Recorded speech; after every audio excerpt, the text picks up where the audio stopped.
Hello and welcome to TMI with Aldous Tyler for Friday, the 25th of October, 2024, coming to you as always from beautiful Madison, Wisconsin. And yes, we're less than 2 weeks away from Election Day, and I'll be getting to that later because I don't know about you, but I have had a lot of politics going through my head for the past year, two. I mean, given my talk show, you might be like, Aldous, why are you complaining? Not necessarily a complaint, but sometimes I just got to think about something else. And one of the things I wanted to make sure to do is to give you some exposure to the creative efforts of a personal friend of mine, I'm happy to say, goes by the name of J.V. Altharas, and he has the Realm of Aeodar project that he is releasing pretty much as we speak.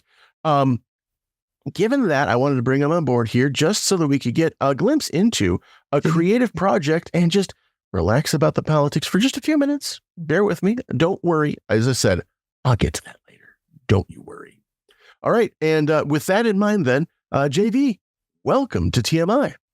Thanks, Aldous. It's always a pleasure to talk to you.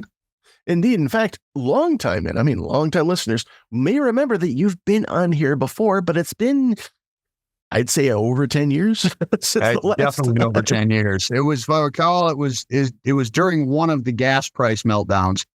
And I was speaking as a business owner at the time, if I recall correctly. So yeah, that was honestly pre-2010.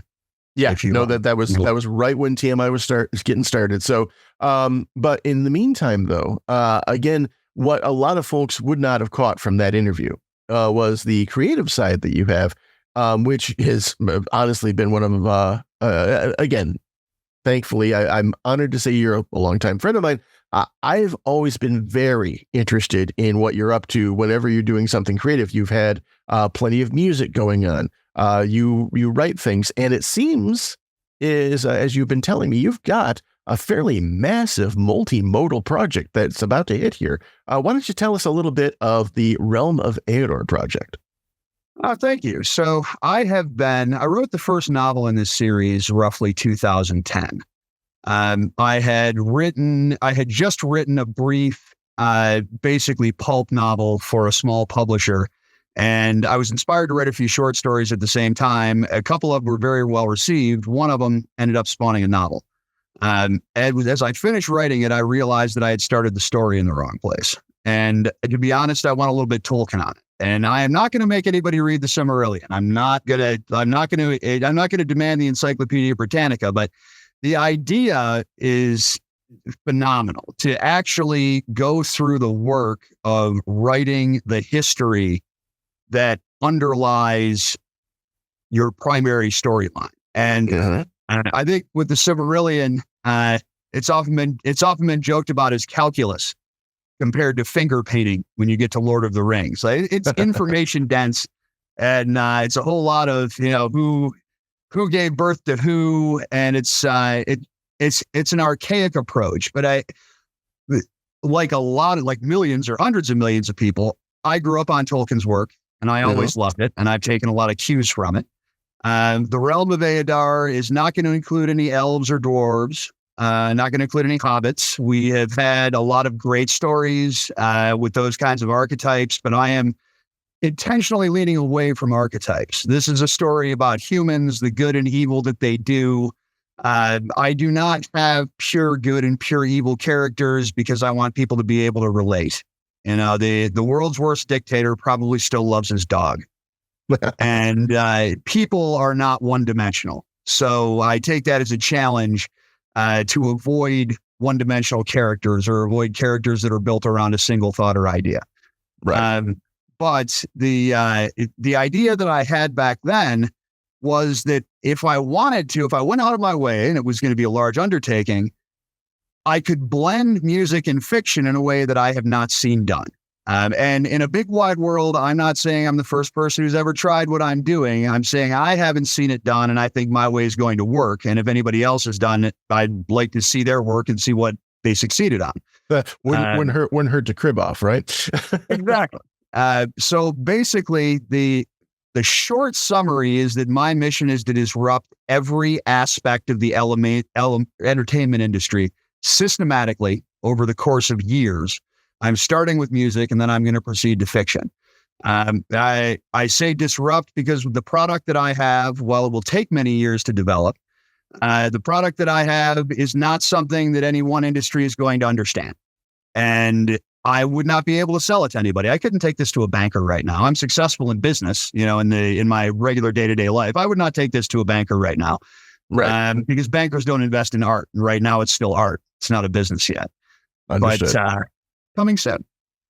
But the idea is to basically blend every aspect of the way we enjoy stories. Fundamentally, I'm a storyteller.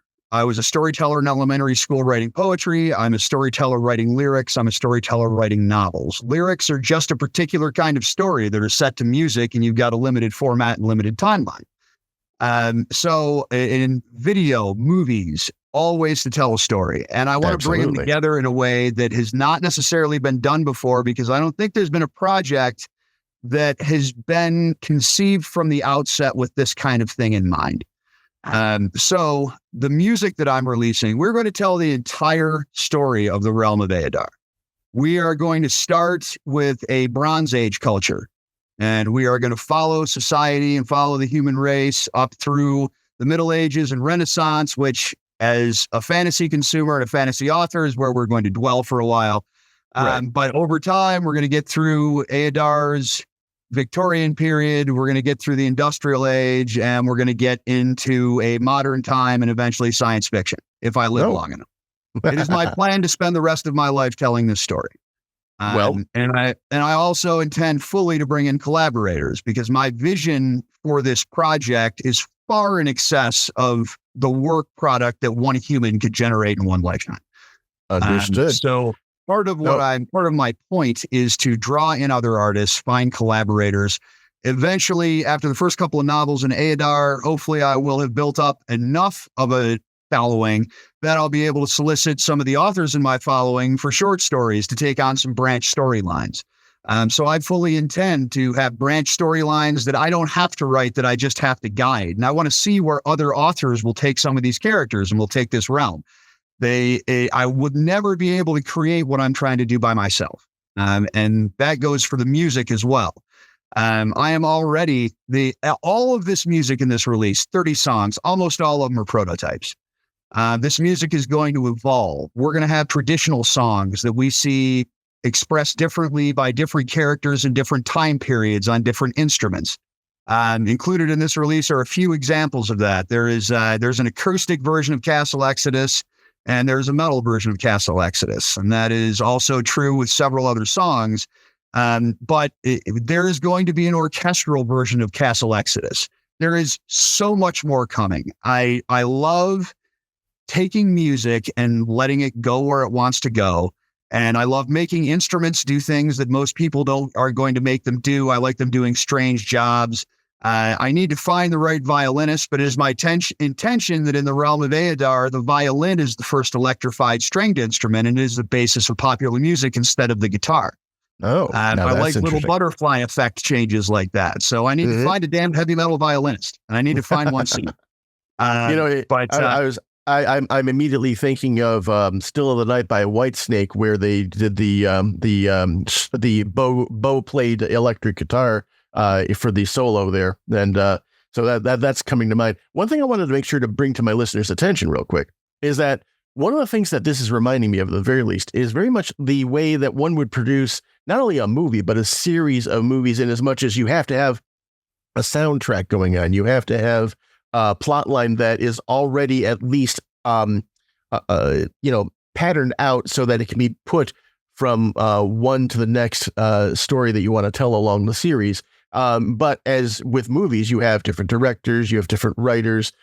So that's kind of what it sounds like you're doing, that, but with literary and music in combination. Am I getting the gist of it there? Yeah, exactly. The whole idea is to embed music in the work, not by accident. The central culture prizes art. They prize music. Music is a commonplace thing for them in their everyday lives. Many of my characters are musicians, and many of these songs are the music that they write and the music that they play. So one way or the other, every song in this project is tied to the storyline. Sometimes it's in weird ways, and that would require really weird extended spoilers. So I'm just putting some of the music out there to see what people think of the music. But as I build out the website, there are stories behind all these songs, and to the extent I can do it without spoilers, I want to tell the stories. I want to start introducing the realm with the music, because I think the music is going to have the broadest appeal. And I'll follow it up with stories. But every one of these songs is integrated in such a way that it is either written about one of the characters, written by one of the characters, performed by one of the characters. So it is actually integral to the story in a way that is not quite a musical, because in a musical and an opera, the song tells the story for you as opposed to being a part of the story. Right. So it's a little bit of a different approach, and it's interesting. I'm having fun with it, and once I'm able to start getting some feedback from people, I'm going to enjoy it even more. And I'm going to let it go where it wants to go with the music and the story, and basically just guide it. All right. So again, ladies and gentlemen, we have JB Altharas here with us with the Realm of Aeodar project. Now, JB, one thing that I can't help but think is that when we're talking about this, one of the things that anytime any friend of mine says that they want to try something literary, I think to myself, ooh, it's been a rough lately trying to sell stories, trying to get books out there so that the public can get at them. Unless you happen to get some phenomenal thing going on where you wind up all of a sudden, oh my gosh, everybody's picked this particular thing up, your Twilight series, whatever. It's kind of difficult. And I think that what your approach is really a remarkably good idea, in as much as music, even though that's a rough thing on its own sometimes to get out there, music does seem to be more easily marketable to people. And so by having the music tied into the literature, I think it actually makes the literature stand a better chance of getting people's attention. Thank you. That's part of the idea. I want to create, ultimately, long term. I've got marketing ideas. I've got products that people are actually going to find interesting. They're going to help to drive them into the storyline. But I want this to become the most expansive, immersive fantasy realm that has ever been. And it is going to take me the rest of my life to take it as far as I can take it. But it is the not too distant future where people will, if they choose, they'll be able to eat the food, drink the drink, wear the fashions, enjoy the art. I'm really taking a multimedia, business-oriented approach as to how I deliver this, and I'm trying to create the makings of a community that would enjoy a project like this. And that's what I'm really looking for. The food reminds me. Now, something, again, got kind of peeling back a little bit of our history for people. One of the things that would happen sometimes when you and I were in our teens, you'd come on over, we'd spend the night over watching movies, whatever. But it was very common that you would wind up wanting to cook while you were over. You'd cook up Gully Dwarf Stew was one of the things you cooked from the cookbook that was based on TSR's D&D Dragonlance scenario. That cookbook is actually 9 feet from me right now. but the point is that I always thought that was an amazingly immersive thing, that you could have this fantasy setting, which Weiss and Hickman had made into a wonderful series of novels and all that. But they had actually gone and said, hey, let's actually put a cookbook out that includes some of the things that we mentioned in the story. And so you're going to be doing that as well as the music, correct? Yes. So, and this all must be in phases because it's too much to control all at once. Right. But yeah, it's part of the intention. One of the things I loved about Tolkien was the fact that he included the songs in the books. But I'm not aware if he ever released any music. But I know he didn't release recordings. I don't know if he ever released any sheet music. Wouldn't surprise me if he went to the trouble to write it. But we live in a different world where we have a multimedia ability to enjoy things and to tell stories that did not exist. So Tolkien did an interesting thing with the level of depth that he went to describing food. And I'm going to do something similar. And then I'm going to have a YouTube channel where I teach you how to cook the food. That's awesome. That's awesome. I have a seasoning blend that is my signature seasoning blend. Every chef has one, right? Right.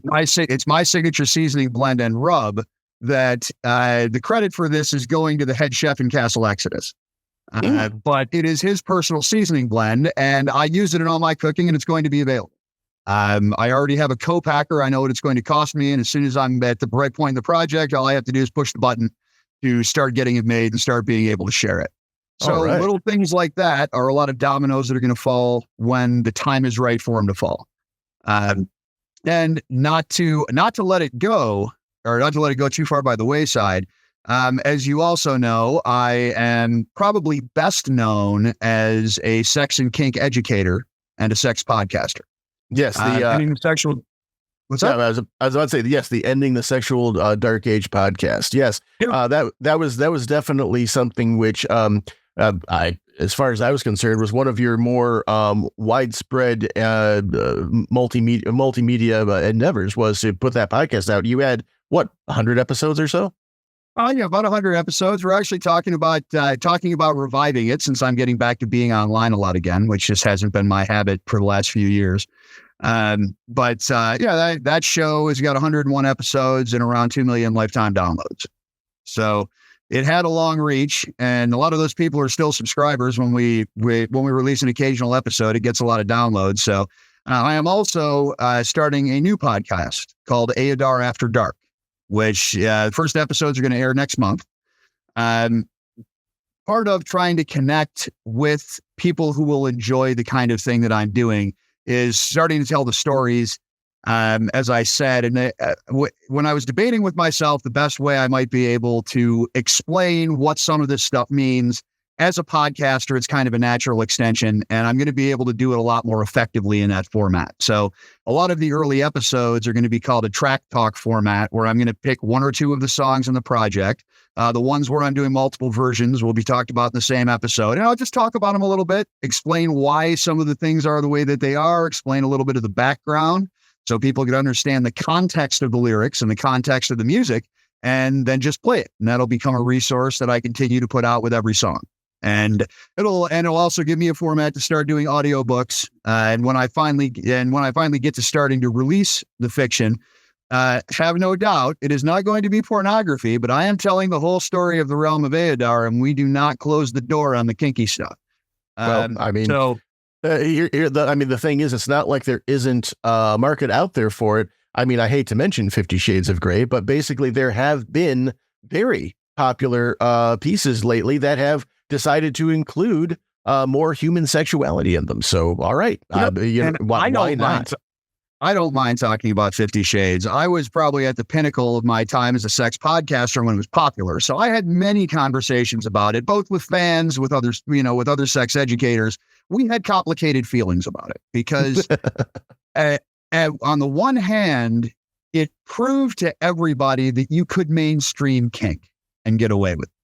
For the kink contingent, that was good news because kinksters are a marginalized community. And I'm not going to say how marginalized we are in relation to anybody else, but the average kinky person, if it was known far and wide that they were kinky, would suffer some sort of societal consequences, either in work or personal affairs. Generally, yeah. But we have proven that the mainstream media is ready for it in the correct format. And that's what really inspired me to go in some of the directions that I'm going. I have been casually referring to this project as 50 Shades of Game of Thrones, the sort of musical, for quite some time. I should upgrade that to 50 Shades of Game of Thrones meets Harry Potter and the St. Andrew's Cross, the sort of musical. Because I've decided to add a little bit more of the magical element, as opposed to when I started describing it that way. But it's kind of a good synopsis. It's going to be something nobody's ever seen anything quite like it. Some people are going to think that's a really good thing. Some people are going to think it's a bad thing. But I'm putting art out there. So, you always have to be prepared for a large proportion of the population to not enjoy it. And that's fine. Well, there's definitely that. The one thing I would like to make sure to add, in case there's any misapprehension out there, there will be no transphobia. I have zero tolerance for discrimination of any kind. It exists. I will not say it will never exist in my stories, because I could not condemn it if it did not exist. Right. But a utopia is not an interesting place to tell stories. But I have tuned the challenges that the people in my realm face, and I have, as you know, I've never understood discrimination, racial, gender, sexual. I just never understood it, and I will not put out a realm where it is normalized, or there will not be any apologism. But anyone can come to my work feeling comfortable that they are not going to feel discriminated against. That sounds unless they take exception to graphic depictions of honest human sexuality. Well, there you go. So basically, it sounds like we're talking about the Realm of Aeodar project is going to be absolutely engaging visually, because you're going to have the videos going on, audioly, of course, because of the music. You have the literary end of it. You have the culinary side of it, which is a side that is almost never touched. All the way around, great stuff. And as you said, we're talking about it coming from a completely different point of view than most people have ever encountered. And no small part of that, I would suspect, has to do with the fact that you yourself are autistic, correct? Correct. Okay. And so with that, there was a particular song that's being released with this first batch of 30 that you're putting out there, that is called Nero Spicy, which, if I as I understand it from having heard it a bit, a couple times now, is essentially meant to be a theme song, if you will, for people who are ADHD, autistic, both. Is that correct? It is, yeah. I have ADHD. I have a combination of high functioning autism and a raging case of ADHD. So basically, the only thing that will allow me to function is a rigid structure to which I am completely opposed. And that's the story of ADHD. It's kind of the junk drawer of neurodivergence. So Neurospicy is a caricature, and in proper form, it was a complete effort of hyperfocus. From the time I wrote the first line of lyrics to the time I had a completed product was 5 days. Wow. Sometimes stuff just goes like that. It all comes together right. So it's a caricature of my own struggles at various times in my life with various aspects of neurodivergence. Early reports from fellow ADHDers are that they're also connecting with it as well. So I'm hoping that it does what it was intended to do. It is set to circus music, and it has a full subplot of a circus ringmaster chasing a rogue monkey who's gotten hold of a bullwhip, which is a metaphor for what's going on in the back of my head anytime I'm trying to concentrate on anything. That makes sense. That makes perfect sense to me, at least. Yeah. So what my attempt at a theme song. And that works for me. What I'm going to do is once we conclude our conversation here, I'm going to go ahead and put that in as the first song break so that my listeners get a chance to hear some of the music that you're working on, specifically via Nero Spicy. Now, with that in mind, I did want to make sure to, because we do have audio listeners, not just the people watching the video that we're doing right now. I want to make sure that people can spell where the various things they need to be looking out for. So Realm of Aeodar. Aeodar is Aeodar. So again, Aeodar. And so if you're looking out for things to basically, if you're looking for things that might be involved with the project, look for that spelling. And then the other thing that you're going to want to absolutely make sure to know about is how to find the website, which is altharas.com, which is ALTHARAS.com. Again, ALTHARAS.com. And JV, I got to say, I was actually fairly impressed considering that you just got this site up there. It's looking pretty good. Yeah, it's still in pre-release mode right now, but it's coming along. I'm adding some content and have to get some back-end stuff, but all the basic pieces are in place. Just have to add. We spent a lot of time on the layout. Now we've got to actually go through and add the words, add the videos, and get that portion of the work done. But at anywhere, I have actually managed to secure at JV Altharas on every social media platform. So whether you want to be on Instagram, I just put my foot into TikTok. I have no idea what I'm doing there yet, but I got lots of videos. But whether it's TikTok, Facebook page for JV Altharas, I am on Threads, and I am on X, and I am on YouTube, and I am at JV Altharas everywhere. So JVALTHARAS. Excellent. All right. So, JV, I'm just fascinated by the whole idea of this project, and I wanted to make sure to share it with my listeners because can you imagine if you were able to experience something as broad and perhaps even more so than the work that Tolkien did, but added into it having recipes right from the source of the person who came up with all the world, having instructional videos on how to make them, the spice blend that the author would recommend, music that is not only written out the way Tolkien did, but actually performed as intended. It's going to be an amazing thing, and I'm just very happy to help introduce it to all of my listeners today. Well, thank you very much. You are my first interview, and also full disclosure for the listeners, as you kind of alluded to, I have known Aldous for so long. I used to drive my moped over to his house to play D&D, and that's how long we've been friends. Yes, indeed.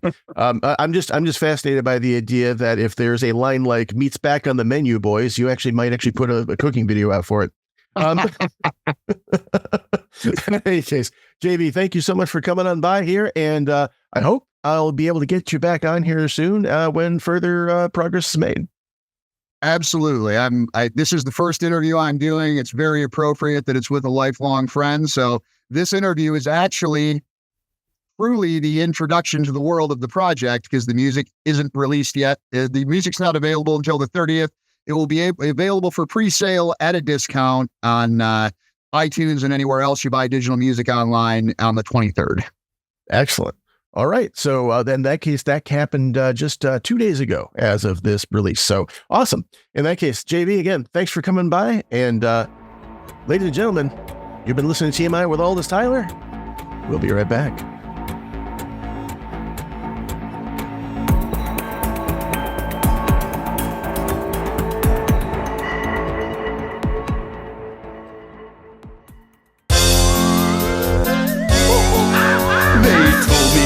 Gifted, but I never understood, cause my IQ is crazy high but don't do me much good. The shrinks all say they're gonna tell me what I got that's broke, but I missed my last appointment and forgot to have some hope.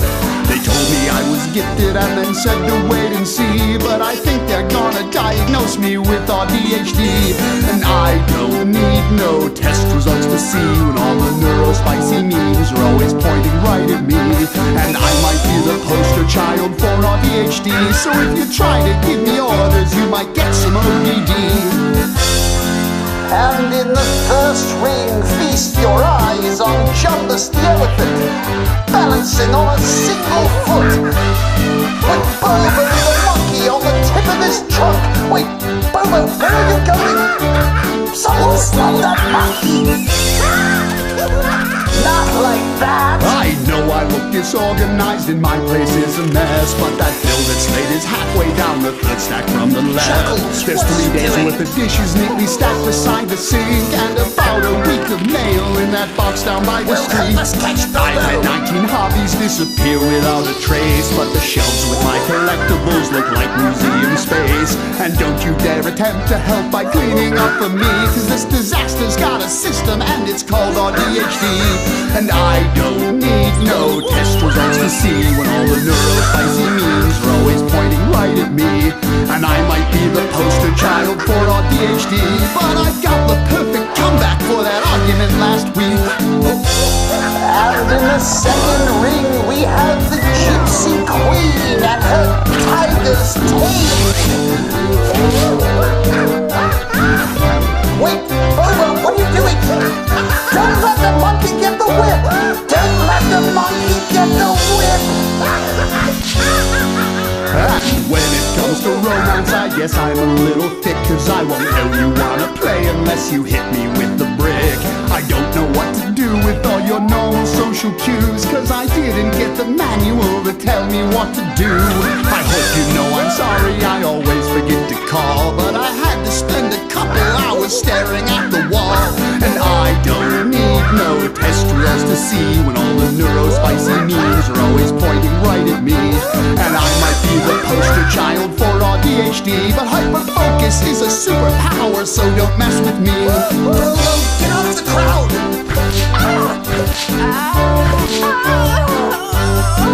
Well, I guess that could have gone worse. And in ring number 3 of this circus, we have my sorry excuse for a rain, which is well aware it's supposed to be putting on a show, but is just sitting there doing nothing. Again! Oh no, keep the monkey away from Jumbus!